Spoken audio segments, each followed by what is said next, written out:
시편 제8편 우리가 한 구절 한 구절씩 봉독하시겠습니다. 여호와 우리 주여, 주의 이름이 온 땅에 어찌 그리 아름다운지요. 주의 영광을 하늘 위에 두셨나이다. 주의 대적으로 인해서 어린 아이와 젖먹이의 입으로 말미암아 권능을 세우시며 이는 원수와 보수자로 잠잠케 하려 하심이니이다. 주의 손가락으로 만드신 주의 하늘과 주의 베풀어 두신 달과 별들을 내게 보니 사람이 무엇이간데 주께서 저를 생각하시며 인자가 무엇이간데 주께서 저를 권고하시나이까. 저를 천사보다도 조금 못하게 하시고 영화와 종기로 관을 씌우셨나이다. 주의 손으로 만드신 것을 다스리게 하시고 만물을 그 발 아래 두셨으니 곧 모든 우양과 들짐이요 공중의 새와 바다의 어적과 해로로 다니는 것이니이다. 여호와 우리 주여, 주의 이름이 온 땅에 어찌 그리 아름다운지요. 오늘의 말씀은 주의 영광과 사람의 영화로움이고요. 여기서 보면 본시에서의 내용은요. 본시는 다윗은 우주를 창조하신 하나님의 영광이 매우 위대함을 찬송하고 있고요. 특별히 그는 하나님께서 사람을 광대한 우주와 만물에 대한 관리자로 세우신 사실의 놀라움을 표시하였고요. 여기서 우리는 광대한 우주에 대한 하나님의 관심보다도 극히 작은 존재인 인간에 대한 하나님의 관심이 더 크다는 사실을 깨닫게 됐고요.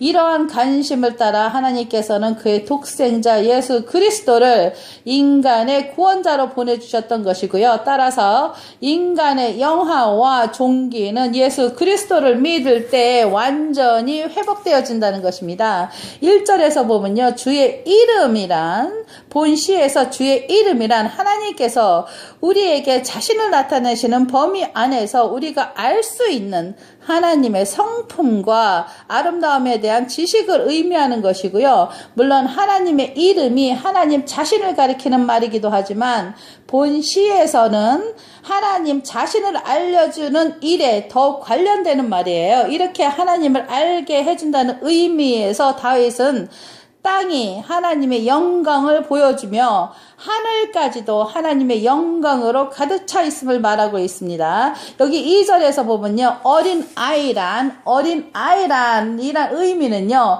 어느 정도 성장하여서 떠듬떠듬 말할 수 있는 아이를 가리킨다는 말이고요. 히브리 여인들은 비교적 늦게까지 어린 아이들을 젖먹이는 풍속이 있으므로 어린 아이를 젖먹이라고 불릴 수 있었습니다. 그 다음에 2절에서요. 어린 아이와 젖먹이의 입으로 말미암아 권능을 세우신다라는 뜻이 있는데요.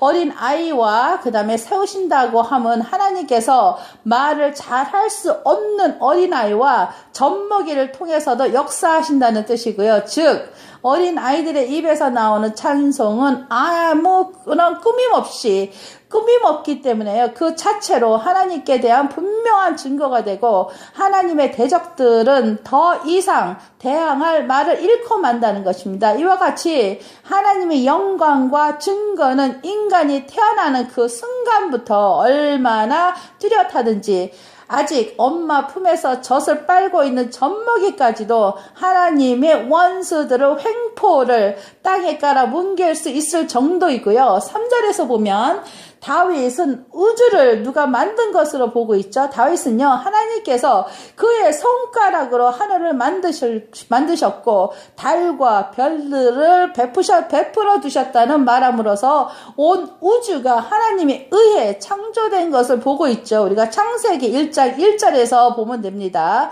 하나님께서 그의 손가락으로 하늘을 창조하셨다는 것은요. 하늘이 하나님의 작품이요. 능력의 증거라는 뜻이고요. 여기서 하나님의 손 혹은 손가락은 하나님의 능력과 권세를 상징한다는 것이고요. 이처럼 우리가 자연과 우주를 바라볼 때 우리는 그것들을 창조하신 하나님의 광대하심을 느끼게 되죠. 4절에서요.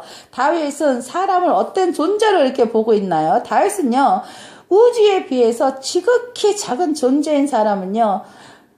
하나님의 관심을 받기에는 너무 보잘것없다는 존재로 보이고 있죠. 하지만 인간은 보잘것없는 존재인데 하나님께서는 깊은 관심 속에서 인간을 생각하시고 권고하신다는 것이에요. 여기서요, 다윗은 하나님의 놀라우신 관심과 사랑에 감탄하고, 또한 사실 하나님께서 이렇게 인간을 우주보다도 더 관심을 가지시고 사랑하신 것은요, 사람이 하나님의 형상대로 지음을 받았기 때문입니다. 그것은요, 창세기 1장 26절에서 27절에 나오죠.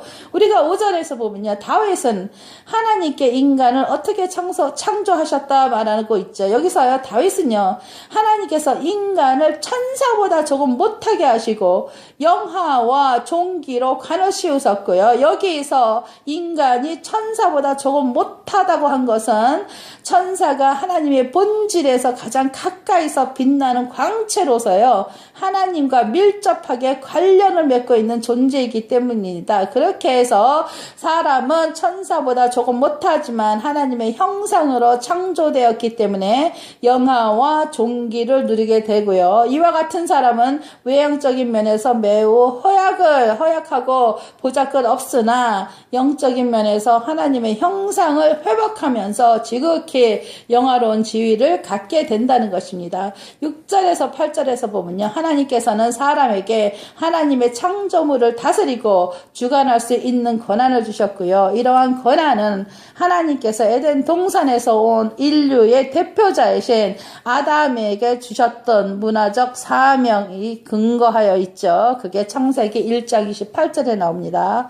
그리고 그러나 그 후에 범죄한 인간은요, 이 권한을 온전히 수행하지 못하게 되었고, 때에 따라서는요, 자연에 의해서 해를 당할 수 있는 처지로 전락되어 있죠. 따라서 만물 통치의 권한은 죄의 문제를 해결해 주신 예수 그리스도 안에서 다시금 회복되어진다는 것입니다. 특별히 그리스도께서 재림하실 때 그를 믿어 구속받은 성도들은 그리스도와 함께 온 우주를 통치하는 왕권을 행사하게 될 것이고요.